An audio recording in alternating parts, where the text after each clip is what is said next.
아침 햇살이 황금빛 손가락을 뻗어 그들의 집을 감싸고 있는 거대한 통유리 창문 너머로 스며들고 있었다. 차서연은 그 집을 유리의 성이라 불렀다. 그녀가 한 방울의 땀과 셀 수 없이 많은 노동 시간을 쏟아부어 무에서부터 창조해낸 서울의 부촌 한남동에 위치한 현대 건축의 걸작이었다. 그날 아침도 여느 때와 같이 평온한 정적으로 시작되었다. 주방에서는 신선한 아라비카 원두커피 향이 피어올랐고 거실 벽면을 장식한 수직 정원에서 풍겨오는 이슬, 냄새와 어우러졌다. 서연은 인피니티 풀이 내다보이는 뒤뜰 테라스에서 아침 요가 수련을 마쳤다. 모든 동작 하나하나가 그녀가 이룬 모든 것에 대한 감사의 표현이었다. 이제 갓 32세가 된 그녀는 이미 핀테크 스타트업 업계에서 존경받는 이름 중 하나였다. 그녀의 회사 피노베이트, 임노베이트는 그녀의 날카로운 비전이 현실이 된 증거였다. 좋은 아침, 우리 여왕님. 익숙한 잠긴 목소리가 그녀를 불렀다. 남편 강지훈이 서연의 업무 스트레스를 언제나처럼 녹여주는 미소를 지으며 나타났다. 그의 손에는 케일과 샐러리 주스 한 잔이 들려 있었다. 운동 후 서연이 반드시 마시는 음료였다. 좋은 아침 자기야. 서연이 잔을 받아들며 지훈의 뺨에 가볍게 입을 맞추고 대답했다. 오늘 일찍 일어났네. 지훈이 킥킥 웃었다. 내 아름다운 아내가 하루를 시작하는 이 광경을 어떻게 놓칠 수 있겠어. 강지훈은 많은 여성이 원하는 모든 것을 갖춘 남자였다. 잘생긴 얼굴, 잘 관리된 몸, 그리고 달콤한 말솜씨까지. 그들은 5년 전 서연이 아직 사업을 개척하던 시절에 만났다. 당시 지훈은 다른 회사의 마케팅 팀장이었다. 그의 카리스마에 매료된 서연은 사랑에 빠졌다. 결혼 후 그녀는 지훈에게 회사 사업개발본부장 자리를 맡겼다. 그녀에게 그것은 사랑과 일이 완벽하게 결합된 형태였다. 아침 식사 후 그들은 넓은 주차장으로 향했다. 그곳에는 세 대의 차가 나란히 서 있었다. 실용적인 가족용 SUV 한 대, 지훈의 출퇴근용 세단 한 대, 그리고 가장 눈에 띄는 타오르는 듯한 붉은색의 유럽산 스포츠 세단. 그 차는 단순한 이동수단이 아니었다. 그것은 하나의 기념비였다. 그녀의 회사가 기업가치 1조 원을 돌파했을 때 서연이 자기 자신에게 선물한 것이었다. 차체의 모든 곡선은 그녀의 노력이 헛되지 않았음을 상기시켜 주었다. 자기야, 오늘 저 빨간 녀석 좀 빌려도 될까? 지훈이 그 차를 바라보며 눈을 반짝였다. 아주 중요한 투자자와 미팅이 있어 최고의 인상을 남기고 싶거든. 서연은 미간을 살짝 찌푸렸다. 보통 지훈은 먼저 요청하지 않았지만 그녀는 언제나 허락해 주었다. 그 차는 서연의 자부심이었고 매우 개인적인 무언가였다. 하지만 희망에 가득 찬 지훈의 눈빛을 보니 그녀는 차마 거절할 수 없었다. 우리 회사의 성공을 위한 일이기도 하잖아. 그녀는 생각했다. 물론이지. 서연이 미소 지으며 가방에서 스마트키를 건넸다. 조심해서 몰아. 긁히지 않게. 걱정 마. 여왕님. 내가 당신을 지키는 것처럼 이 차도 지킬 테니. 지훈이 차에 오르기 전 서연의 이마에 입을 맞추며 말했다.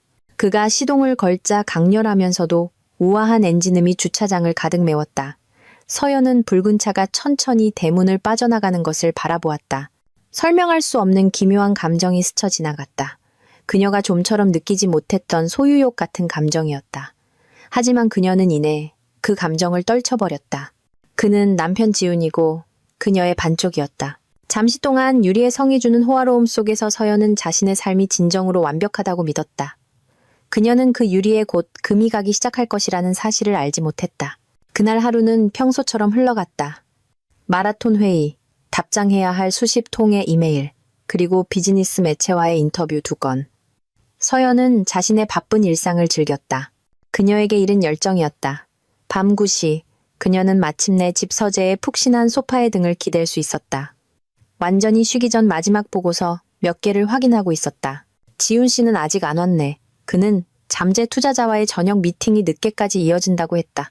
서연은 이해했다. 비즈니스 세계란 그런 것이었다. 그녀는 짧은 메시지를 보냈다. 너무 늦지 마, 자기야. 집에서 기다릴게. 몇 분 후 답장이 왔다. 알겠습니다, 여왕님. 거의 다 끝났어. 사랑해.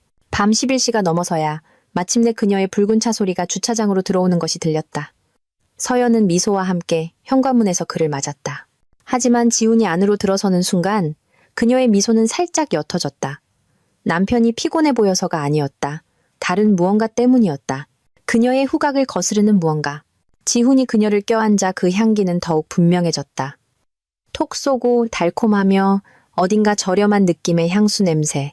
평소 우디하고 머스크한 남성적인 향을 쓰던 지훈의 향수와도 우아한 우드와 스파이스 계열을 선호하는 서연 자신의 향수와도 완전히 달랐다. 이 향기는 너무나 교태스러웠다. 미팅은 어땠어? 서연은 포옹에서 벗어나며 목소리를 최대한 평소처럼 유지하려 애쓰며 물었다. 엄청났어. 그들이 아주 큰 관심을 보였어. 조만간 거액의 투자를 받게 될 것 같아. 지훈이 넘치는 열의로 대답했다. 그는 재킷을 벗어 의자 등받이에 걸었다. 그 향수 냄새가 공기 중으로 퍼져나가는 듯했다. 서연은 더 이상 참을 수 없었다. 오늘 당신 향수 많이 다르네. 지훈은 잠시 멈칫하며 생각하는 듯했다. 그러다 무언가 웃긴 일이 생각난 것처럼 작게 웃었다. 아, 이거. 클라이언트가 광고 대행사 사람이었는데 팀원들이 전부 여자였어. 그다지 넓지 않은 프라이빗 룸에서 회의를 했거든. 아마 그중 한 명의 향수 냄새가 옷의 뱀 모양이야. 알잖아? 여자들이 모이면 향수 냄새 때문에 머리가 아플 지경인 거. 그 설명은 그럴듯하게 들렸다. 아주 그럴듯했다. 서연은 잠시나마 부정적인 생각을 한 자신이 조금 어리석게 느껴지기까지 했다. 물론 그게 사실이겠지. 내가 너무 피곤해서 상상력이 과해졌나 봐. 그랬구나. 정말 다행이다. 나도 기쁘네. 서연은 진심 어린 미소를 지으려 애쓰며 말했다. 그날 밤 침대에 누워서도 서연은 쉽게 잠들지 못했다. 지훈은 옆에서 깊이 잠들어 규칙적인 숨소리를 내고 있었다. 하지만 그 낯선 향기가 여전히 그들의 침실 공기 중에 남아있는 듯했다. 희미하게 서연의 평온을 방해했다. 그것은 의심의 첫 속삭임이었다. 그녀의 완벽한 삶이라는 교향곡에 끼어든 불협화음의 첫 음표였다. 결혼 5년 만에 처음으로 서연은 그들 사이에 보이지 않는 거리가 느껴졌다. 그녀의 것이 아닌 향수 냄새만큼이나 넓은 거리였다. 그날 밤 이후 2주가 흘렀다. 서연은 자신의 의심을 피로가 낳은 산물이라 여기며 애써 묻어두려 했다. 지훈은 다시 다정하고 세심한 남편으로 돌아왔다. 그가 말했던 새로운 투자자와의 프로젝트는 순조롭게 진행되는 듯했고 그로 인해 그는 자주 늦게 귀가하거나 지방으로 출장을 가기도 했다. 일에 몰두해 있던 서연 역시 전폭적인 지지를 보내려 노력했다. 그러던 어느 금요일 오후 서연이 분기 실적 평가 회의를 주재하고 있을 때였다. 테이블 위에 놓인 그녀의 휴대폰이 여러 번 진동했다. 이메일 알림이었다. 그녀는 힐끗 쳐다보았다. 그녀의 추가 신용카드가 등록된 은행 로고를 보고 그녀는 그것을 무시했다. 눈앞의 프레젠테이션에 집중했다. 회의는 저녁 8시가 다 되어서야 끝났다. 몸을 쭉 펴며 서연은 휴대폰을 집어들어 아까 도착한 이메일을 열었다. 회사 운영 및 접대비 용도로 지훈에게 발급해준 신용카드의 월간 거래 내역서였다. 평소라면 세부 사항을 확인하지 않고 재무팀에 바로 전달했을 것이다. 하지만 왠지 모르게 2주 전에 찜찜함이 남아서인지 그녀의 손가락은 PDF 첨부 파일을 열었다. 그녀의 눈은 숫자와 가맹점, 이름들을 훑어내렸다. 대부분은 합리적인 거래였다. 비즈니스 오찬, 주유비, 통행료. 하지만 15일, 정확히 이틀 전인 수요일의 거래 내역에 이르렀을 때 서연의 심장이 멎는 듯했다. 그날 지훈은 새로운 부지 답사를 위해 부산에 가야 하며 하룻밤 묵고 올 것이라고 그녀에게 말했다. 첫 번째 거래는 부산의 한 호텔에서 이루어졌다. 그건 당연했다. 하지만 그 이후 압구정 갤러리아 백화점, 부티크 450만 원, 청담동 라시엘 레스토랑 55만 원. 서연의 미간이 좁혀졌다. 압구정, 청담동 모두 서울이었다. 그리고 그 거래는 수요일 밤 7시와 9시에 기록되어 있었다. 지훈이 부산에 있어야 할 시간이었다. 심장이 미친 듯이 뛰기 시작했고 손끝으로 차가운 기운이 번졌다. 갤러리아 백화점의 그 부티크는 한정판 디자이너 가방을 파는 곳이었다. 서연도 아는 곳이었지만 자신을 위해 그곳에서 무언가를 산 적은 없었다. 그리고 라시엘, 초고층 빌딩 루프탑에 있는 파인다이닝 레스토랑이었다. 극도로 로맨틱한 분위기로 유명한 곳, 연인들이 기념일을 축하하거나 프로포즈를 하는 장소였다. 비즈니스 미팅을 할 만한 곳이 아니었다. 그녀의 머릿속에 하나의 그림이 그려지기 시작했다. 끔찍한 시나리오였다. 지훈은 그날 밤 부산에 없었다. 그는 서울에서 수백만 원짜리 핸드백을 사고 도시에서 가장 고급스러운 레스토랑 중 한 곳에서 로맨틱한 저녁 식사를 했다. 문제는 누구와? 서연의 숨이 가빠졌다. 넓고 편안한 그녀의 사무실이 갑자기 숨막히게 느껴졌다. 이것은 더 이상 단순한 향수 냄새가 아니었다. 이것은 차갑고 잔인한 디지털 증거였다. 이것은 그녀의 피땀으로 결제된 배신의 흔적이었다. 유리의 성이라는 환상은 크고 흉측한 균열을 드러내기 시작했다. 서연은 멍하니 창밖을 바라보았다. 결코 잠들지 않는 서울의 화려한 야경을 보며 눈부시게 빛나던 자신의 세계가 서서히 어두워지고 있음을 느꼈다. 그 차가운 느낌은 사라지지 않았다. 집에 도착한 후에도 평소 따뜻하고 아늑하게 느껴졌던 유리의 성은 이제 고요한 영묘처럼 느껴졌다. 지훈은 아직 돌아오지 않았다. 부산에서 오는 길이 조금 막힌다고 했다. 그 거짓말이 이제 서연의 귀에는 너무나 역겹게 들렸다. 서연은 가만히 앉아 있을 수 없었다. 분노와 고통이 내면에서 들끓으며 확신을 요구했다.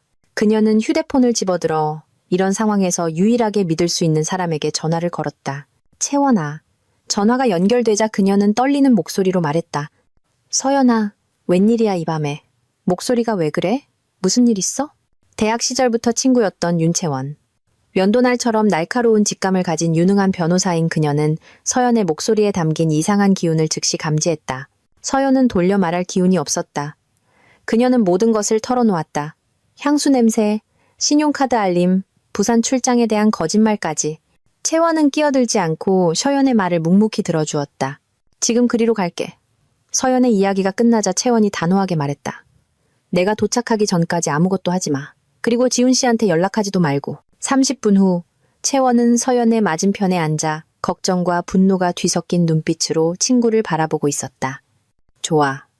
그가 반박할 수 없는 증거가 필요해. 채원이 노트북을 꺼내며 말했다. 너 저 빨간 차 앱에 추적 기능 활성화해뒀었지? 서연은 힘없이 고개를 끄덕였다. 보안을 위한 기본 기능이었다. 떨리는 손으로 서연은 휴대폰의 앱을 열었다. 이동 기록을 열 때 심장이 격렬하게 뛰었다. 예상대로였다.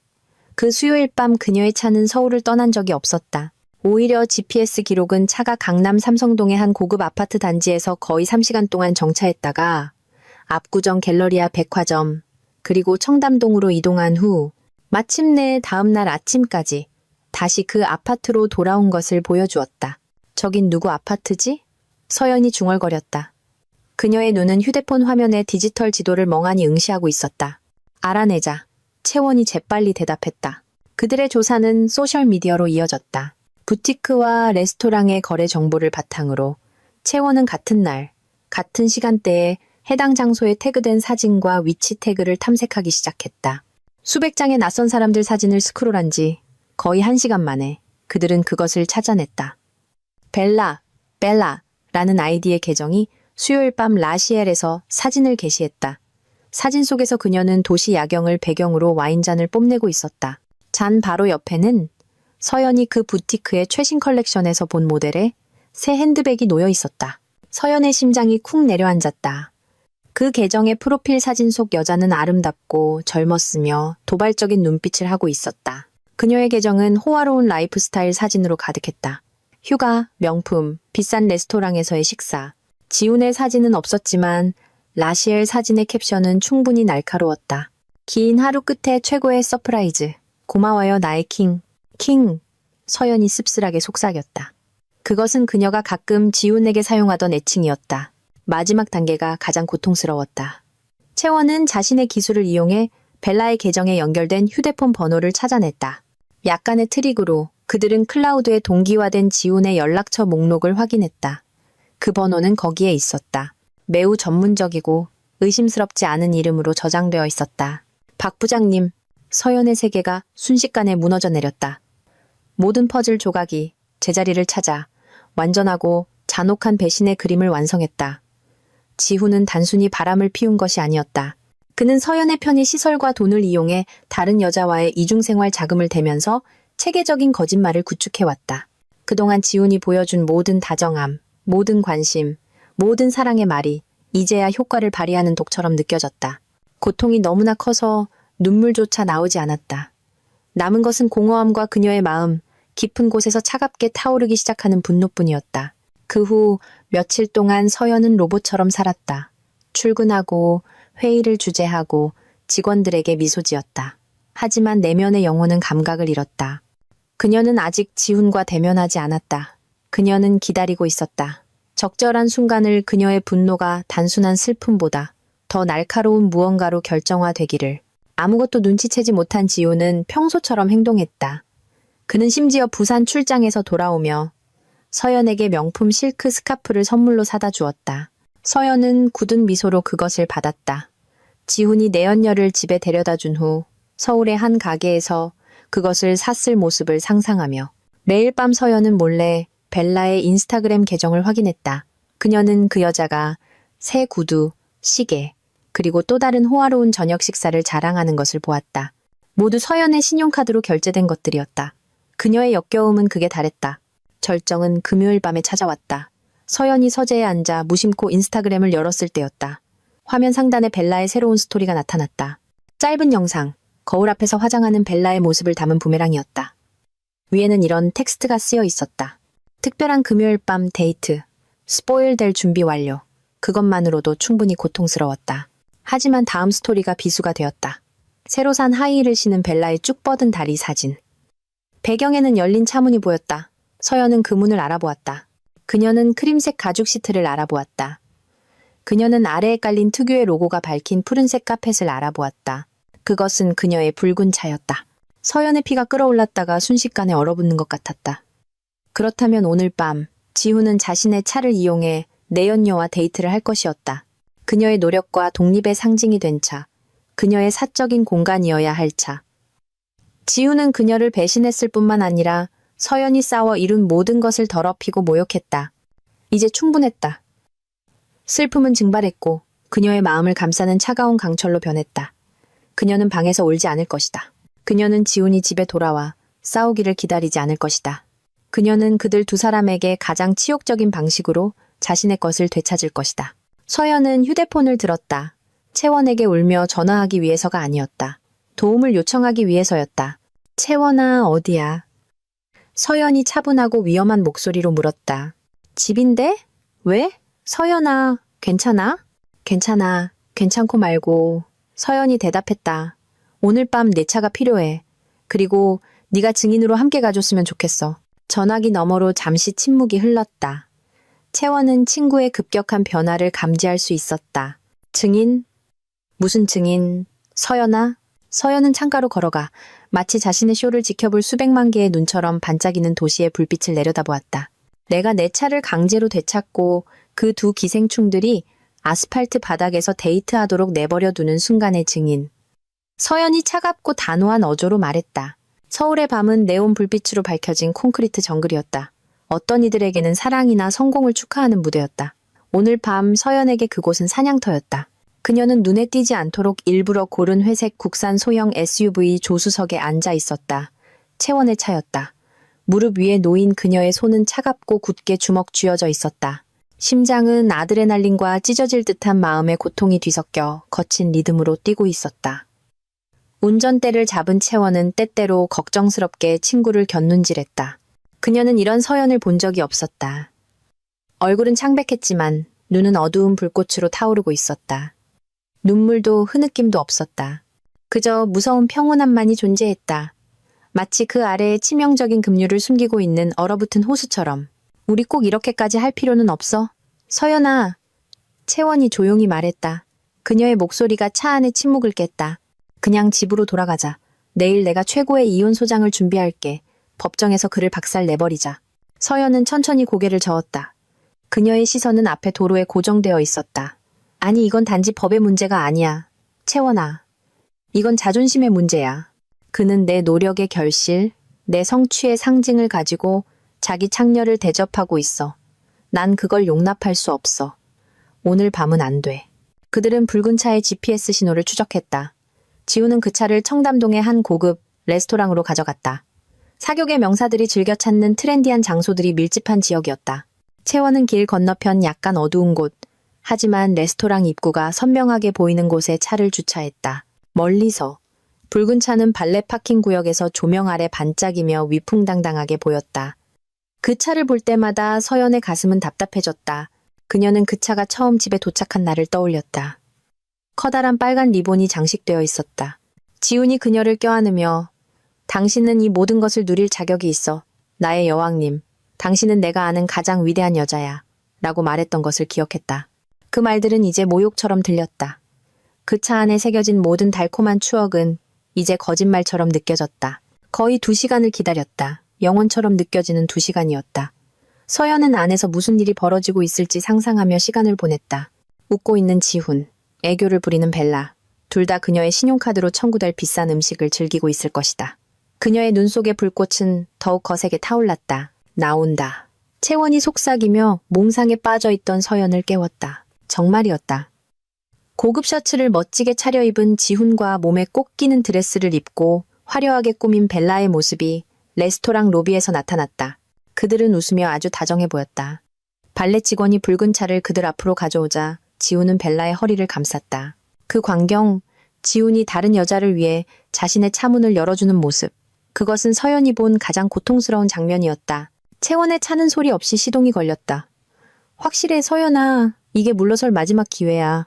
서연은 친구를 돌아보았다. 그리고 그날 밤 처음으로 그녀의 입가에 옅은 미소가 떠올랐다. 눈까지는 닿지 않는 미소였다. 가자, 채원아, 따라붙어. 너무 가깝지는 않게. 붉은 차는 2명의 배신자를 태우고 밤을 가르며 달렸다.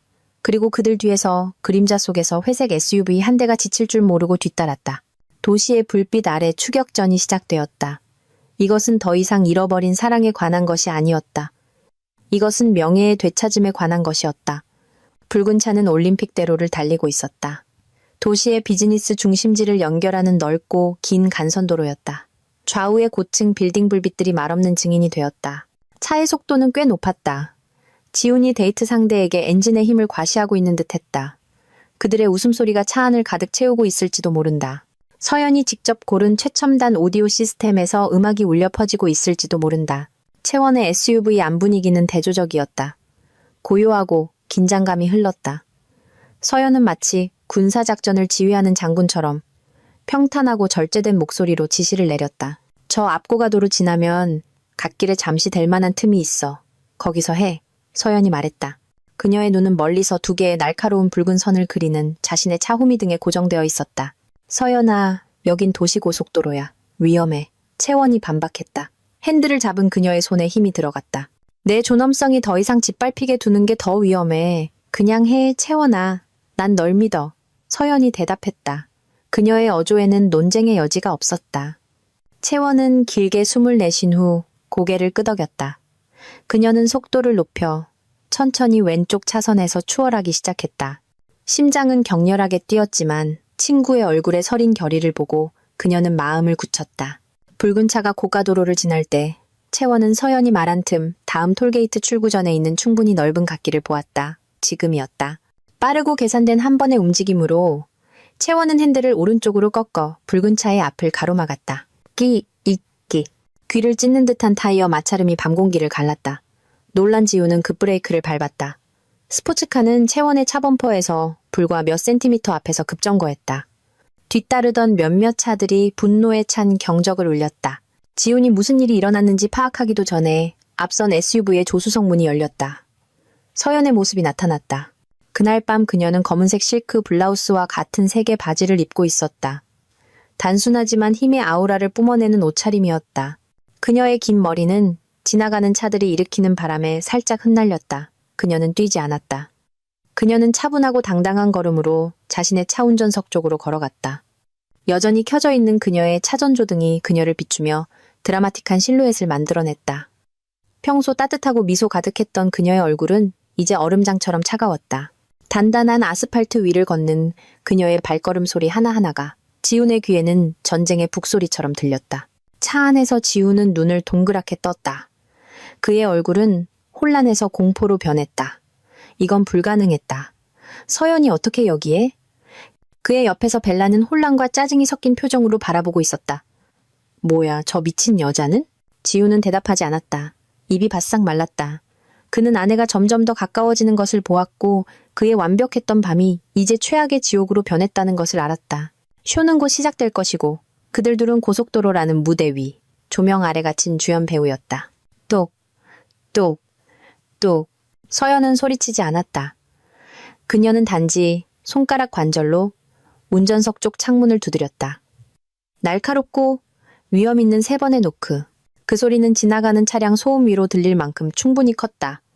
그것은 자신의 재산에 들어가겠다고 요구하는 주인의 목소리였다. 안에서 지우는 얼어붙었다.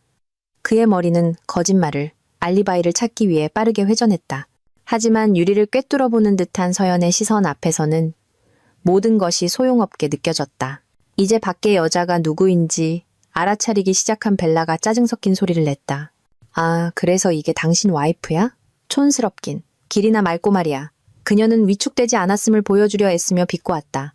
지우는 당황하여 벨라를 흘끗 쳐다본 후 다시 서연을 보았다. 떨리는 손으로 그는 창문을 내리는 버튼을 눌렀다. 서연아, 자기야. 여기서 뭐 하는 거야? 이건 자기가 생각하는 그런 게... 닥쳐. 서연이 잘라 말했다. 그 한마디는 너무나 차가운 저음으로 발음되어 지훈을 침묵하게 만들었다. 난 묻지 않았어. 명령하는 거야. 내 차에서 당장 내려. 지훈은 침을 삼켰다. 자기야, 우리 집에 가서 얘기하자. 여기서 소란 피우지 말고. 내리라고 했다. 이번에는 서연의 목소리가 조금 높아졌다. 지훈을 움찔하게 만들기에 충분했다. 자존심이 상한 벨라가 끼어들었다. 그녀는 지훈 쪽으로 몸을 기울였다.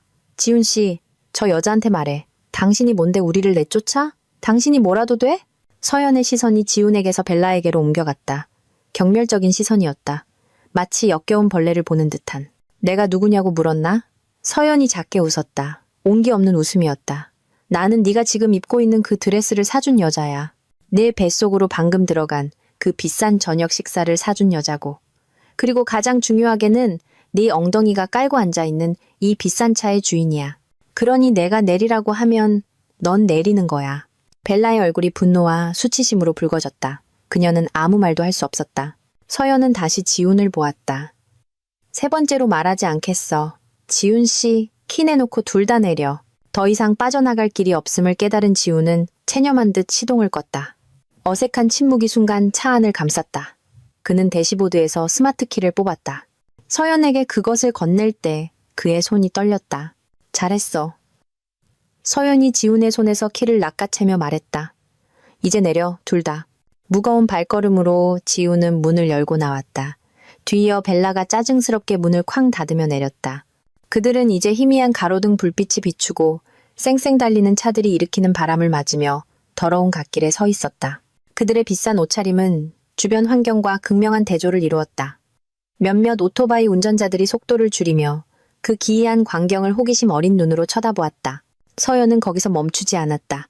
그녀는 지갑을 열어 5만 원권 몇 장을 꺼내 지훈의 가슴팍에 던졌다. 돈은 아스팔트 위로 흩뿌려졌다. 이건... 서연이 찌르는 듯한 어조로 말했다. 너희 택시비. 길거리에서 데이트 잘 즐겨. 대답을 기다리지 않고 서연은 자신의 붉은 차에 올라탔다. 그녀는 남편의 체온이 아직 남아있는 운전석에 앉았다. 역겨운 벨라의 향수 냄새가 여전히 공기 중에 남아있었다.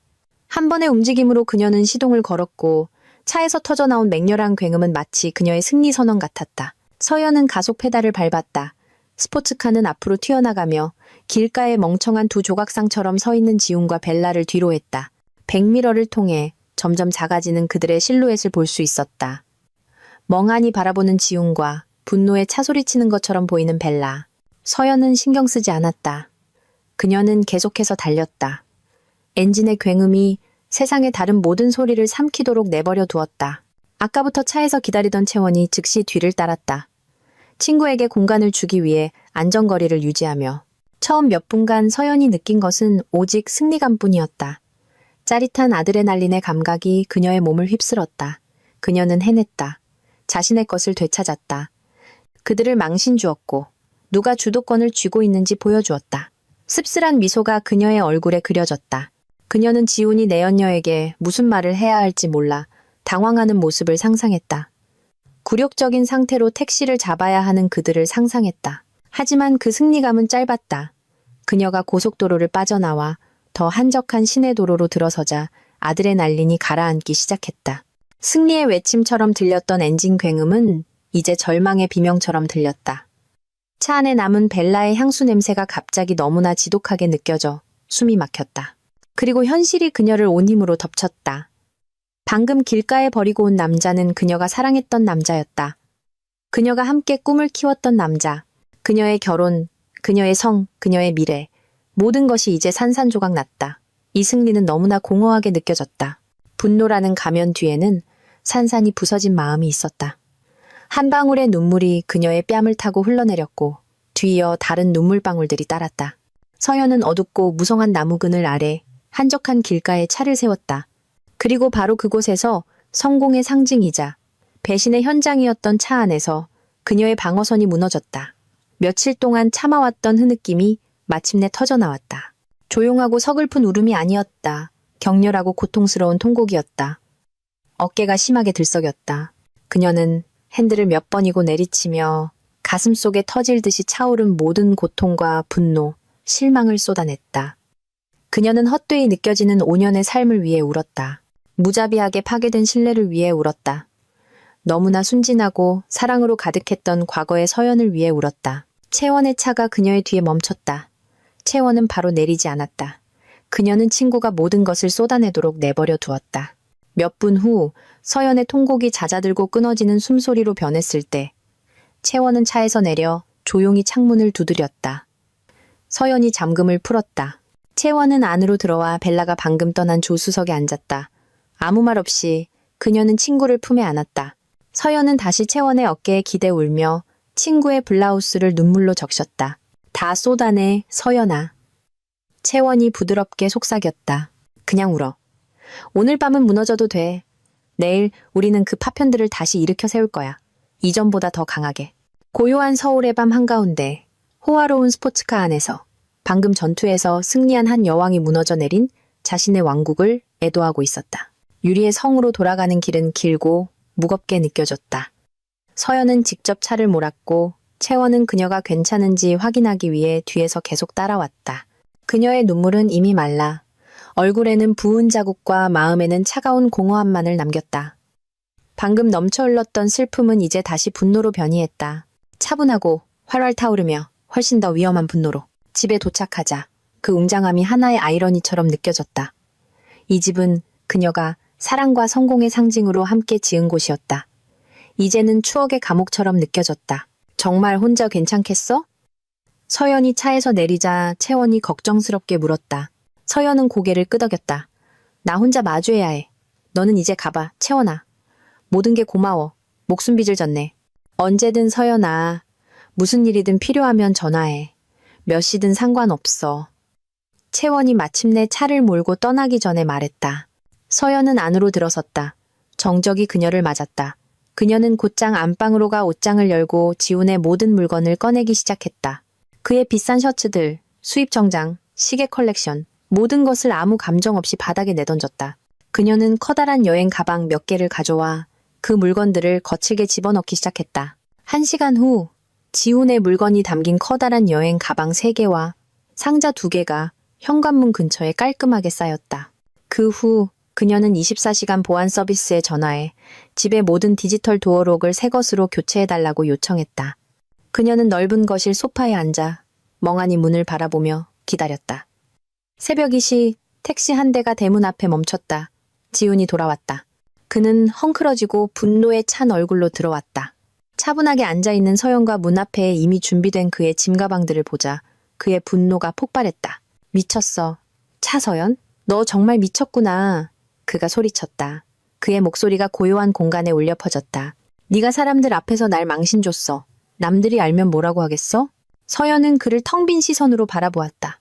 남들이 뭐라고 하든 상관없어. 그건 네가 다른 여자를 내 차에 태우기 전에 생각했어야지. 지훈이 다가왔다. 그의 얼굴은 감정으로 붉어져 있었다. 이게 다 너 때문이야. 네가 네 일에만 그렇게 미쳐있지 않았더라면, 네가 나한테 좀 더 시간을 내줬더라면 내가 이렇게 되진 않았을 거라고. 그것은 조종자의 전형적인 비난이었다. 잘못을 뒤집으려는 가스라이팅. 하지만 지금의 서연은 더 이상 순진한 서연이 아니었다. 그녀는 그 게임에 넘어가지 않을 것이다. 그녀는 일어서서 지훈의 눈을 똑바로 쳐다보았다. 내 배신을 감히 내 탓으로 돌리지 마, 강지훈. 거짓말하기로 선택한 건 너야. 바람 피우기로 선택한 건 너고, 날 모욕하기로 선택한 것도 너야. 내가 이 회사를 세우느라 바빴던 덕분에 네가 호화로운 생활을 누릴 수 있었고, 네 내연녀에게 돈을 쓸 수 있었던 거야. 그러니 절대 그걸 핑계로 삼지 마. 지훈은 할 말을 잃고 침묵했다. 내 짐은 다 싸놨어. 서연이 얼음처럼 차가운 목소리로 말을 이었다. 가지고 이 집에서 나가. 날 쫓아내는 거야? 이 집은 우리 집이기도 하잖아. 지훈이 항의했다. 아니, 서연이 단호하게 대답했다. 이건 내 집이야. 내 돈으로 사고 지었고 우리 부모님 명의로 되어 있어. 넌 그냥 얹혀 살았을 뿐이고 네 얹혀 살 시간은 이제 끝났어.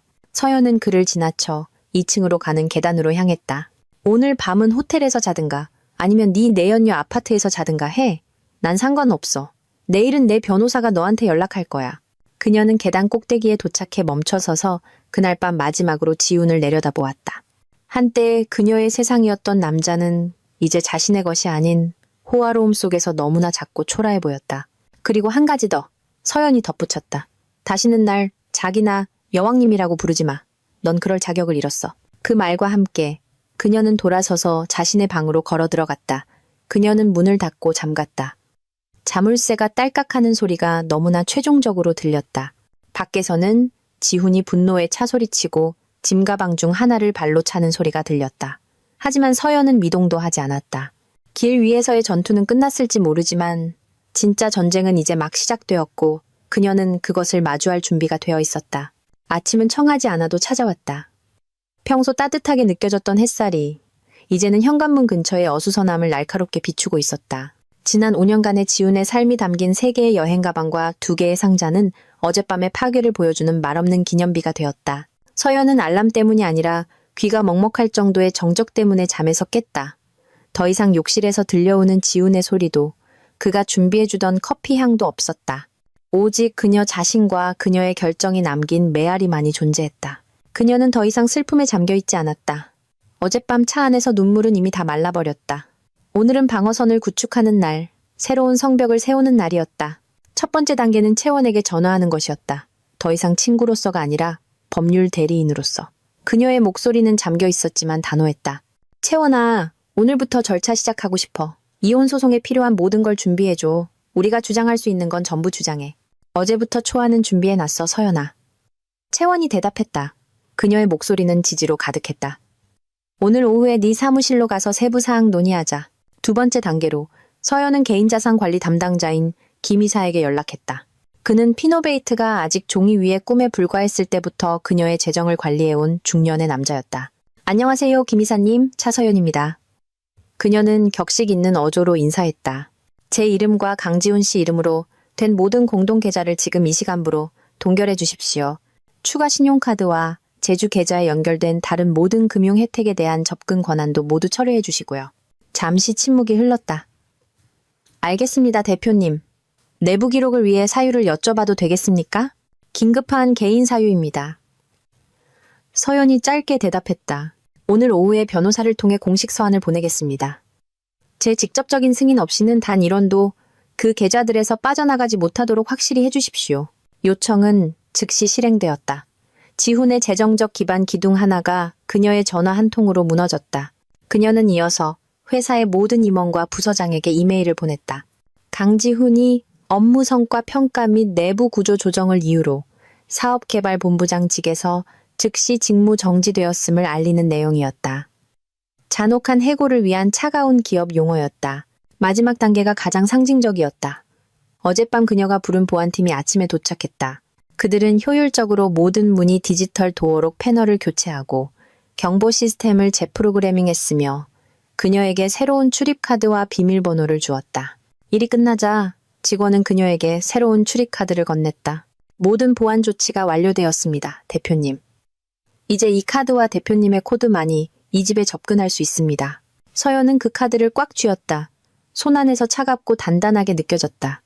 이것은 단순한 플라스틱이 아니었다. 이것은 그녀의 주권의 상징이었다. 그녀가 직원들 뒤로 문을 닫자 견고한 딸깍 소리가 들렸다. 그녀의 유리의 성벽은 이제 강철 요새로 바뀌었다. 그 안에서 그녀는 여전히 연약할지 모르지만 밖에서 그녀는 뚫을 수 없었다. 전장은 준비되었다. 그녀는 단지 적이 오기를 기다리기만 하면 되었다. 적은 혼자 오지 않았다. 그는 군대를 이끌고 왔다. 그날 오후 서연이 사무실에서 채원과 함께 이혼 관련 초기 서류에 서명하고 있을 때 그녀의 휴대폰이 울렸다. 화면에 뜬 이름은 그녀를 길게 한숨쉬게 했다. 시어머니였다. 서연은 채원에게 조용히 하라는 신호를 보내고 전화를 받았다. 어머니 저예요. 서연아, 전화기 너머 목소리가 날카롭게 들려왔다. 분노와 꾸며낸 흐느낌이 섞인 소리였다. 내 아들 지훈이한테 무슨 짓을 한 거니? 어떻게 그렇게 잔인할 수가 있어? 애가 아침 일찍 엉망인 꼴로 돌아왔잖니. 제 집에서 쫓아냈다며? 지훈은 벌써 부모님 앞에서 자신의 첫 드라마를 연기한 모양이었다. 자신을 학대받은 희생자로 그리면서 어머니 죄송하지만 서연이 차분하게 말을 시작했다. 이건 저와 지훈 씨 사이의 문제입니다. 제가 생각하기엔 어디서 그런 버릇없는 말을. 우린 걔 부모야. 지훈의 어머니가 말을 잘랐다. 부부 사이에 문제가 있으면 좋게 이야기하고 해결책을 찾아야지. 남편을 범죄자처럼 쫓아내는 게 아니라 지훈이는 내 하늘이야. 서연아, 너 큰 죄 짓는 거야. 종종 여성 측을 억압하기 위해서만 사용되는 낡은 충고들이었다. 서연은 감정이 격해지지 않도록 심호흡했다. 지훈 씨가 전부 다 이야기했나요? 서연이 차갑게 들리도록 목소리를 유지하며 물었다. 그래, 네가 너무 바빠서 걔한테 신경도 안 썼다고 하더구나. 남자가 가끔 밖에서 관심 좀 찾는 건 당연한 거야. 네가 반성을 해야지 어디서 남편 망신을 시켜? 서연은 더 이상 참을 수 없었다. 좋아요, 어머니. 어머니께서 알고 싶어 하시니 제가 완전한 버전을 말씀드리죠. 어머님 아들은 그냥 실수를 한 게 아니라 체계적으로 바람을 피웠어요. 제 돈으로 자기 내연녀 생활비를 대주고 수백만 원짜리 가방을 사주고 제 신용카드로 로맨틱한 저녁 식사에 데려갔어요. 절정은 제 피땀으로 산 차에 그 여자를 태우고 돌아다녔다는 거예요. 저한테 모든 증거가 있어요, 어머니. 거래 내역, 사진, GPS 기록까지. 그러니 죄송하지만 이건 더 이상 제 반성의 문제가 아니라 어머님 아들의 배신 문제입니다. 전화기 너머로 긴 침묵이 흘렀다. 지훈의 어머니는 충격을 받은 듯했다. 하지만 넌 그러면 안 됐어. 저는 제 자존심을 지킬 권리가 있어요. 서연이 단호하게 말을 잘랐다. 전화 끊겠습니다. 어머니, 좋은 하루 되세요. 그녀는 대답을 기다리지 않고 전화를 끊었다. 손이 약간 떨렸다. 두려워서가 아니라 분노 때문이었다. 그 후 그녀는 자신의 어머니에게 전화해 시어머니와의 통화를 포함한 모든 사건을 솔직하게 이야기했다.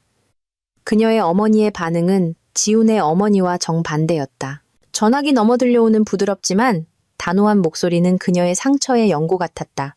넌 옳은 일을 한 거야, 딸아. 어떤 남자든 심지어 네 남편이라도 네 명예를 짓밟게 놔두지 마라. 아빠와 엄마는 널 100% 지지한다. 무슨 일이 필요하거나 그냥 마음 좀 진정시키고 싶으면 우리 집 문은 언제나 너를 위해 열려 있단다. 그 지지는 큰 힘이 되었다. 서연은 이 전쟁에서 혼자가 아님을 깨달았다. 그녀에게는 가족이 있었고 채원이 있었다. 전선은 이제 더욱 명확해졌다. 한쪽에는 아들을 필사적으로 변호할 지훈과 그의 가족이 있었다. 다른 한쪽에는 그녀를 진심으로 사랑하는 사람들의 지지를 받는 방어 요새를 갖춘 서연이 있었다. 이 전쟁은 지칠 것이다. 하지만 그녀는 자신이 오른편에 서 있다는 것을 알았다. 적을 아는 것이 승리의 절반이다. 채원이 서연에게 사립탐정을 고용하라고 제안하며 한 말이었다. 처음에는 너무 영화처럼 드라마틱하게 느껴져 망설였다. 하지만 채원은 거액의 자산이 걸린 이혼 소송에서는 제3자의 배경을 아는 것이 매우 귀중한 무기가 될 수 있다고 그녀를 설득했다. 서연은 동의했다. 그녀는 채원의 로펌이 추천한 평판이 아주 좋은 전직 경찰 출신인 박 실장과 만났다. 서연은 그에게 자신이 가진 모든 초기 정보, 벨라의 인스타그램 계정, 전화번호, 그리고 차의 GPS를 통해 추적한 아파트 주소를 주었다. 일주일 후 박 실장은 두꺼운 갈색 서류 봉투를 들고 서연의 사무실을 찾아왔다. 그의 표정은 진지했다. 요청하신 정보 다 알아냈습니다. 그가 서류 봉투를 테이블 위에 놓으며 말했다. 서연은 그것을 열었다. 안에는 깔끔하게 타이핑된 몇 장의 보고서와 여러 장의 사진이 들어있었다. 그곳에서 읽은 내용은 그녀를 메스껍게 만들었다. 그 여자의 본명은 김소라였다. 하지만 사교계에서는 종종 가명을 사용했다. 그녀는 고정된 직업이 없었지만 생활 수준은 엄청나게 호화로웠다. 보고서는 그녀의 패턴을 매우 명확하게 상세히 설명했다. 소라는 전문적인 포식자였다. 그녀는 상류층 클럽, 고급 피트니스 센터 또는 사교계 행사에서 어울리며 목표물을 찾았다. 결혼 생활에 문제가 있어 보이거나 단순히 칭찬에 목마른 부유한 남자들. 지훈은 그녀의 첫 희생자가 아니었다. 보고서는 지난 2년 동안 그녀의 연인이었던 다른 세 남자의 간략한 프로필을 첨부했다. 모두 기업가나 고위 임원이었고 모두 유부남이었다. 패턴은 항상 같았다. 그녀는 그들에게 칭찬을 퍼붓고 그들의 자존심을 치켜 세운 다음 서서히 값비싼 선물과 호화로운 편의시설을 요구하기 시작했다. 가장 충격적인 부분은 그녀의 재정 상태였다. 그녀가 소셜미디어에 과시하던 에르메스 가방과 루부텐 구두 뒤에는 10여 개 은행에서 빌린 1억 원이 넘는 카드빚에 시달리고 있었다. 그녀가 살던 아파트는 전 애인 중 한 명의 이름으로 임대되었고 이미 3개월치 관리비가 밀려 있었다. 그녀는 다른 사람의 고통 위에 거짓의 성을 쌓은 사기꾼이었다. 그 여자는 지훈 씨를 사랑한 게 아니야. 서연은 서류 봉투를 닫으며 혼잣말을 했다. 그녀는 지훈 씨가 그녀에게 줄 수 있는 것, 즉 근본적으로 내 모든 것을 사랑했을 뿐이야. 이상하게도 이 정보는 그녀를 더 질투하게 만들지 않았다. 오히려 그 반대였다. 이상한 안도감이 들었다. 그녀의 경쟁자는 남편이 진정으로 사랑한 여자가 아니었다. 그녀의 경쟁자는 단지 값싼 사기꾼일 뿐이었다. 이것은 지훈이 로맨틱한 금지된 사랑의 희생자가 아니라 거짓 칭찬에 쉽게 조종될 만큼 연약한 자신의 어리석음과 자존심의 희생자임을 증명했다. 이 발견은 서연의 초점을 옮겨놓았다. 소라에 대한 분노는 잦아들고 혐오감으로 바뀌었다. 반면 지훈에 대한 분노는 오히려 더 깊어졌다. 그가 배신자였기 때문만이 아니라 기생충의 아첨 때문에 서연이 힘들게 쌓아 올린 삶의 모든 기둥을 위태롭게 할 만큼 어리석고 부주의했기 때문이었다. 갈색 서류 봉투 안의 정보는 더 이상 이혼을 위한 탄약일 뿐만 아니라 모든 것을 끝내기로 한 그녀의 결정이 그녀가 한 일 중 가장 올바른 것이었음을 확증해 주었다. 집도 돈에 대한 접근권도 직업도 없이 버려진 지훈은 절박해졌다. 그리고 절박한 사람들은 종종 더러운 짓을 한다. 가족 드라마를 통해 서연을 감동시키는 데 실패한 후 그는 사회적, 전문적인 두 방향에서 반격을 개시했다. 첫 번째 공격은 소문을 통해 왔다. 그들의 친구들 사이에서 지훈은 자신의 이야기를 퍼뜨리기 시작했다. 그는 서연을 차갑고 일 중독이며 남편에게 무관심한 커리어 우먼으로 묘사했다. 그는 서연의 성미가 나쁘고 자신을 자주 무시했다고 말했다. 절정에는 그가 심지어 서연이야말로 불성실하며 불분명한 업무를 위해 자주 지방으로 출장을 갔다고 암시하기까지 했다. 그는 아내의 야망의 희생양이 된 외로운 남편 역할을 연기했다. 그다지 친하지 않았던 몇몇 친구들은 그 이야기에 넘어가기 시작했다. 서연은 변화를 느꼈다. 갑자기 거리를 두는 사람도 있었고 그녀의 결정을 의심하는 메시지를 보내는 사람도 있었다. 두 번째 공격은 훨씬 더 위험했다. 전 내부자로서의 지식을 가진 지훈은 서연의 사업을 방해하려 했다. 그는 예전에 자신이 담당했던 몇몇 핵심 고객들에게 연락했다. 더 좋은 제안을 미끼로 그들을 경쟁사로 옮기도록 설득하려 했다. 그는 심지어 회사 내부에서 피노베이트가 창업자의 사적인 문제로 흔들리고 있다는 헛소문을 퍼뜨리려 했다. 서연은 그녀의 충성스러운 고객 중 한 명이 직접 그녀에게 전화했을 때 이 사실을 알게 되었다. 대표님, 방금 강지훈 씨한테 연락이 왔습니다. 회사에 대해 안 좋은 말을 하던데요. 대체 무슨 일이 일어나고 있는 겁니까? 타격은 정통으로 들어왔다. 지훈은 그들의 결혼 생활을 파괴했을 뿐만 아니라 이제 서연의 유산과 노력을 파괴하려 하고 있었다. 그것은 전면전 선포였다. 서연의 첫 본능은 지훈에게 전화해 욕을 퍼붓는 것이었다. 하지만 채원이 그녀를 막았다. 안 돼, 서연아. 그게 그가 원하는 거야. 네가 감정적이고 불안정해 보이길 바라는 거라고. 상처받은 아내가 아니라 CEO의 방식으로 그와 싸워. 서연은 이해했다. 그녀는 심호흡을 하고 움직이기 시작했다. 그녀는 즉시 고위 경영진과 긴급회의를 소집했다. 불륜의 세부 사항을 폭로하지 않고 그녀는 지훈과 이혼 절차를 밟고 있으며 지훈이 회사에 해를 끼치는 심각한 윤리 위반으로 해고되었음을 투명하게 설명했다. 강지훈 씨의 현재 행동은 방해 공작입니다. 서연이 팀 앞에서 차분하지만 위험 있는 목소리로 말했다. 저는 그 어느 때보다 여러분 모두의 충성심과 노력이 필요합니다. 우리의 모든 고객에게 연락하십시오. 우리 회사가 견고하다는 것을 확신시켜 주십시오. 필요하다면 그들에게 로열티 제한을 하십시오. 데이터 보안 시스템을 강화하십시오. 우리는 상처받은 한 사람이 우리가 함께 쌓아온 것을 망치도록 내버려 두지 않을 것입니다. 그녀의 팀은 긍정적으로 반응했다. 서연의 침착함과 리더십을 보고 그들은 오히려 더욱 굳건히 그녀를 지지했다. 사회적 소문에 맞서기 위해 서연은 아무것도 하지 않았다. 그녀는 단지 평소처럼 계속 일하며 그녀의 전문성과 행동이 값싼 헛소문보다 더 크게 말하게 했다. 그녀는 지훈의 불에 더 큰 불로 맞서는 대신 치명적인 차가운 물로 맞섰다. 모든 사람 앞에서 강인한 얼굴을 보였지만 서연이 홀로 지치고 외롭다고 느끼는 밤들이 있었다. 법률, 가족, 사회, 비즈니스 등 여러 전장에서의 싸움은 그녀의 에너지를 고갈시켰다. 때때로 이제 너무나 크게 느껴지는 유리의 성에 혼자 있을 때 그녀는 서랍 속에 아직 보관된 결혼 사진을 바라보곤 했다. 그녀는 지훈이 그립지 않았지만 사랑받는 느낌과 한때 가졌던 행복의 환상이 그리웠다. 그 연약함은 현실이었다. 어느 날 오후 법률 서류와 사업 보고서, 더미의 실증을 느낀 서연은 오랫동안 하지 않았던 일을 하기로 결심했다. 그녀는 서재로 걸어갔다. 일하기 위해서가 아니라 노트북에서 프로젝트 오로라라는 제목의 폴더를 다시 열기 위해서였다. 프로젝트 오로라는 그녀의 미친 아이디어였다. 지방의 여성 권익 신장을 목표로 하는 인공지능 기반의 마이크로 투자 플랫폼. 지훈은 항상 그 아이디어를 비웃었다. 너무 이상주의적이야. 서연아. 그가 예전에 말했다. 시장이 없어. 그냥 돈 되는 거에나 집중해. 그래서 서연은 그 프로젝트를 묻어두었다. 이제 더 이상 그녀를 폄하하는 지훈의 목소리는 없었다. 새로운 열정으로 서연은 사업 계획서를 다시 열고 알고리즘을 업데이트하며 사용자 인터페이스 스케치를 만들었다. 그녀는 억지로가 아니라 열정 때문에 밤늦게까지 일했다. 그녀는 시간을, 피로와 마음의 상처를 잊었다. 숫자와 코드 속에서 그녀는 다시 자신을 찾았다. 3일 후 그녀는 이사회에 프로젝트 오로라의 초기 프로토타입을 발표했다. 그녀는 전염성 있는 열정으로 이야기하며 비즈니스 측면뿐만 아니라 사회적 영향력 측면에서도 자신의 비전을 설명했다. 발표가 끝났을 때 회의실은 잠시 조용했다가 이내 열렬한 박수 소리로 터져나왔다. 이사회는 주저없이 프로젝트의 초기 자금 지원을 승인했다. 회의실을 걸어 나오며 서연은 오랫동안 느끼지 못했던 감정을 느꼈다.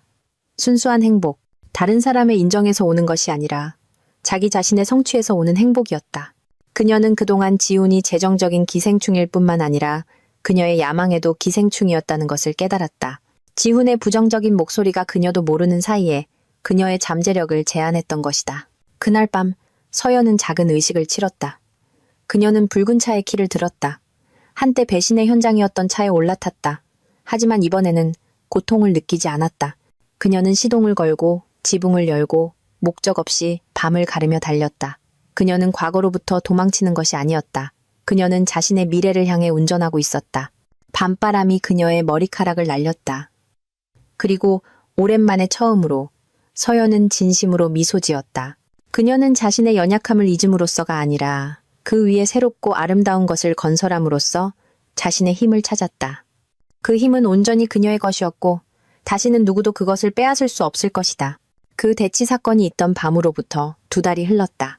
2년의 전쟁처럼 느껴지는 2달이었다.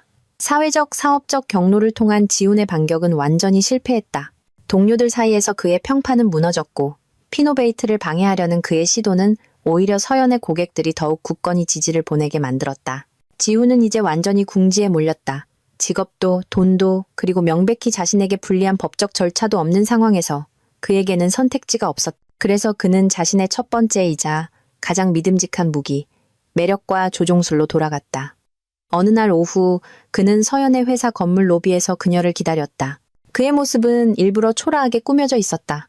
얼굴은 관리되지 않았고 눈 밑에는 다크서클이 있었으며 입고 있는 셔츠는 약간 구겨져 보였다. 그의 손에는 서연이 가장 좋아하는 꽂힌 흰 백합 한 다발이 들려 있었다. 잘 연습된 후회의 연기였다. 서연이 엘리베이터에서 나오자 지훈은 즉시 그녀에게 다가갔다. 서연아. 그가 꾸며낸 잠긴 목소리로 불렀다. 서연은 멈춰섰다. 그녀의 얼굴에는 아무런 표정도 없었다.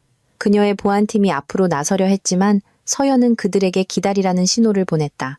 제발 5분만 줘. 딱 5분만. 서연은 그를 차갑게 바라본 후 짧게 고개를 끄덕이고 로비 구석의 한적한 카페로 걸어갔다. 그들은 백합 다발이 그들 사이 테이블 위에 어색하게 놓인 채 마주 앉았다. 내가 내 인생 최대의 실수를 저질렀다는 걸 알아. 지훈이 시작했다. 그의 눈은 애원하는 눈빛으로 서연을 바라보았다. 내가 눈이 멀었었어, 서연아. 내 자존심에 눈이 멀었었어. 벨라. 그 여자는 아무 의미도 없어. 그냥 어리석은 실수였을 뿐이야. 내 세상은 당신이었어, 서연아. 언제나 당신이었어. 서연은 그저 조용히 듣고만 있었다. 이 2달은 나에게 지옥이었어. 지훈의 목소리가 떨리며 이어졌다. 잠도 못 자고 밥도 못 먹었어. 이 도시의 모든 구석이 너를, 우리 집을 생각나게 해. 모든 호화로움, 모든 성취가 내 곁에 네가 없으면 아무 의미 없다는 걸 깨달았어. 제발, 서연아, 이 소송 취하해줘. 모든 걸 바로잡을 마지막 기회를 한 번만 줘. 뭐든지 할게. 그는 손을 뻗어 서연의 손을 잡으려 했다. 서연은 먼저 손을 뺐다. 그녀는 지훈의 눈을 똑바로 쳐다보고 처음으로 입을 열었다. 그녀의 목소리는 깊은 호수물처럼 고요했다. 틀렸어, 지훈 씨. 지훈이 미간을 찌푸렸다. 뭐가 틀렸다는 거야? 넌 내가 그리운 게 아니야. 서연이 말했다. 넌 내 계좌에 대한 무제한 접근권이 그리운 거야. 넌 우리 집이 그리운 게 아니야. 내가 제공할 수 있었던 호화로움이 그리운 거지. 넌 네 행동을 후회하는 게 아니야. 넌 들킨 것과 지금 네 삶이 힘들어졌다는 걸 후회하는 거야. 서연의 모든 말은 지훈의 거짓말을 한 겹 한 겹 벗겨내는 수술칼이었다. 벨라는 어리석은 실수가 아니었어. 서연이 말을 이었다. 그녀는 네가 반복적으로 내린 의식적인 선택이었어. 넌 매일 나에게 거짓말하기로 선택했어. 넌 내 돈을 그녀에게 쓰기로 선택했어. 넌 내 차와 내 집과 우리 결혼을 더럽히기로 선택했어. 그건 실수가 아니야, 지훈 씨. 그게 바로 내 인격이야. 지훈의 얼굴이 창백해졌다. 그의 후회하는 가면이 깨졌다. 네, 이화의 제안은 가짜야. 서연이 결론 내렸다. 지난 몇 년간 네가 했던 모든 사랑이라는 말처럼 가짜지. 내 연기는 끝났어. 다시는 나를 이렇게 찾아오지 마. 서연은 자리에서 일어나 멍하니 앉아있는 지훈을 남겨두고 떠났다. 그녀는 테이블 위에 흰 백합은 쳐다보지도 않았다. 카페를 걸어 나오며 그녀는 마지막 무거운 짐이 어깨에서 내려간 것을 느꼈다. 더 이상 화나지도 마음이 아프지도 않았다. 그녀가 느낀 것은 한때 사랑했던 남자의 진짜 모습을 명확히 보게 된 것에 대한 안도감과 그에게서 벗어날 수 있었던 것에 대한 감사함뿐이었다. 예상대로 갑자기 꽉 막힌 자금줄은 벨라, 즉 김소라의 삶을 엉망으로 만들었다. 기댈 지훈이 없어지자 그녀의 높은 생활 수준은 더 이상 유지될 수 없었다. 신용카드 청구서는 산더미처럼 쌓였고 아파트 관리소장은 이미 마지막 퇴거 경고장을 보낸 상태였다. 공황 상태에 빠진 소라는 가장 어리석은 수를 뒀다. 그녀는 아직 자신이 쓸 수 있는 마지막 카드가 있다고 생각했다. 그녀는 서연의 회사 번호를 알아내 긴급한 개인 용무를 핑계로 비서에게 연결하는 데 성공했다. 프로젝트 오로라의 진행 상황을 검토하던 서연은 약간의 호기심으로 그 전화를 받았다. 차서연입니다. 드디어 그 높으신 여왕님과 통화를 하게 되네. 전화기 너머로 소라의 냉소적인 목소리가 들려왔다. 서연은 한숨을 쉬었다. 무슨 일이죠, 김소라 씨? 우리 좀 만나야겠어. 얘기할 게 있거든. 보상금 문제라고 해두지. 소라가 위협적으로 들리게 하려 애쓰며 말했다. 나 지훈 씨랑 나눈 추억이 많거든? 동영상 같은 거, 당신 같은 모범적인 CEO 이미지가 망가지는 건 원치 않을 거 아냐? 그런 게 인터넷에 퍼지는 거. 이것은 어설프고 한심한 협박 시도였다. 서연은 거의 웃음이 나올 뻔했다. 원하는 게 뭐죠? 2억. 소라가 재빨리 대답했다. 내 계좌로 이체해. 그럼 당신들 인생에서 영원히 사라져줄게. 서연은 의자에 등을 기대고 손가락 사이로 펜을 돌렸다. 소라 씨, 내 말 잘 들어요. 그녀가 치명적으로 차분한 어조로 말했다. 첫째, 내 명성은 내 사생활이 아니라 내 노력과 진실성 위에 세워졌어요. 당신 협박은 아무 의미도 없어요. 둘째, 그리고 이게 가장 중요한데, 내가 당신들 불륜 사실을 알았을 때, 난 전문가를 고용해서 당신에 대한 모든 걸 알아냈어요. 전화기 너머로 침묵이 흘렀다. 20페이지짜리 완전한 보고서가 내 손에 있어요. 서연이 말을 이었다. 당신 본명들, 당신 빚들, 부자 남자들을 속이는 당신의 수법, 심지어 경찰이 아직 처리하지 못한 몇 건의 소액 사기 신고건까지 난 모든 걸 알고 있어요. 소라의 숨소리가 거칠게 들렸다. 거짓말. 어디 한번 해봐요. 서연이 도전했다. 당신이 가진 추억 하나라도 인터넷에 나타나거나 당신이 나나 내가 아는 누구에게든 다시 연락을 시도하면 바로 그 순간 당신의 모든 범죄 기록이 담긴 그 서류 봉투가 경찰청 수사국장 책상 위에 곱게 올라갈 거예요. 내 변호사 윤채원 씨가 아주 기쁘게 직접 배달할 거고 이제 당신이 선택해요. 조용히 사라지든가 아니면 앞으로 몇 년을 청주여 자교도소에서 보내든가 결정은 당신 손에 달렸어요. 딸깍! 서연은 전화를 끊었다. 그녀는 다시는 소라에 대한 소식을 듣지 못했다. 몇 주 후 그녀의 사립탐정 박 실장이 짧은 보고서를 보내왔다. 김소라는 남은 명품 몇 개를 판 후 급하게 서울을 떠났다. 그녀의 마지막 행적은 강원도의 한 작은 도시에서 추적되었다. 부모님 집으로 돌아간 것이었다. 기생충은 숙주를 잃고 원래 서식지로 돌아갈 수밖에 없었다. 서연에게 소라는 결코 주적이 아니었다. 그녀는 단지 지훈의 어리석음을 비추는 거울이었을 뿐이고 이제 서연의 삶에서 그녀의 기록은 공식적으로 마감되었다. 그날이 마침내 왔다. 긴장감 넘치는 법정이 아니라 채원의 로펌에 있는 차갑고 비인격적인 조정실에서였다. 이혼 합의서에 최종 서명하기 위한 마지막 만남이었다. 서연은 크림색 블레이저를 입고 전문적인 모습으로 채원과 함께 왔다. 그녀는 차분했고 준비되어 있었다. 지훈은 약간 긴장해 보이는 젊은 변호사와 함께 왔다. 아마도 훨씬 저렴한 비용으로 선임되었을 것이다. 지훈의 모습은 마지막으로 만났을 때보다 나아 보였다. 몸가짐은 단정했지만 그의 눈빛은 공허하고 패배감에 차 있었다. 회의는 짧고 효율적으로 진행되었다. 채원이 대화를 이끌며 합의 사항을 명확하고 감정 없이 설명했다. 5년 전 양측이 서명한 혼전 계약서에 따라 채원이 시작했다. 차서연 씨가 결혼 전에 소유했던 모든 자산과 결혼 기간 중 본인 회사의 명의로 취득한 자산은 전적으로 차서연 씨의 소유입니다. 이는 한남동 주택, 모든 차량 및 기타 투자 자산을 포함합니다. 지훈의 변호사는 체념한 듯 고개를 끄덕일 수밖에 없었다. 한때 지훈이 단지 형식적인 절차로 여겼던 혼전 계약서는 이제 그가 넘을 수 없는 법의 벽이 되었다. 재산 분할과 관련하여 채원이 말을 이었다. 저희 의뢰인은 강지훈 씨가 새로운 삶을 시작하는 데 도움이 되도록 선의의 형태로 5억 원의 위자료를 지급할 용의가 있습니다. 이 금액은 본 합의서에 서명한 후 이체될 것입니다. 지훈이 고개를 들었다. 그의 눈에 놀라움의 빛이 스쳤다. 그는 아마도 서연이 자신을 한 푼도 없이 내쫓을 것이라 생각했을 것이다. 그 제안은 서연의 재산의 극히 일부에 불과했지만 그의 파산의 바다 한가운데서 하나의 구명정이었다. 그것은 복수의 행위가 아니었다. 그것은 모든 유대를 끊기 위한 서연의 최종적인 행동이었다. 그녀의 자유를 완전히 사기 위한 비용이었다. 동의합니다. 지훈의 변호사가 지훈이 무언가 말하기 전에 재빨리 말했다. 몇 개의 서류가 반짝이는 마호가니 테이블 위에 놓였다. 그들의 부부 관계를 공식적으로 끝낼 서류들이었다. 서연은 펜을 들고 주저없이 각 페이지에 서명했다. 그녀의 잉크 자국은 확고하고 단호했다. 지훈의 차례가 되자 그의 손이 약간 떨렸다. 그는 잠시 서류를 응시했다. 마치 자신의 과거 삶의 묘비를 보는 것 같았다. 그는 서연을 힐끗 보았다. 전 아내의 얼굴에서 무언가를 찾으려는 듯했다. 아마도 후회, 아마도 슬픔. 하지만 그가 발견한 것은 평온함 뿐이었다. 마침내 긴 한숨과 함께 그도 서명했다. 끝났다. 그들의 결혼은 그 조정실 커피 테이블 위에서 공식적으로 끝났다. 변호사들 간의 형식적인 악수로 마무리되었다. 드라마도 눈물도 없었다. 오직 광활하게 펼쳐진 안도감만이 존재했다. 서연이 그 방을 걸어 나올 때 그녀는 훨씬 더 가볍게 느껴졌다. 마치 몇 달 동안 짊어지고 있던 돌이 든 배낭을 막 내려놓은 것 같았다. 그들의 이혼이 법원에 공식적으로 등록된 지 한 달 후, 서연은 모르는 번호로부터 짧은 메시지를 받았다. 내용은 단 한 줄이었다. 마지막으로 한 번만 만날 수 있을까? 그냥 얘기만 하고 싶어. 지훈. 서연은 잠시 망설였다. 하지만 그녀는 이 책을 완전히 닫기 위해서는 아마도 읽어야 할 마지막 페이지가 하나 남아있다는 것을 알았다. 그녀는 동의했고 완전히 중립적인 장소, 맑은 오후의 한 공원을 선택했다.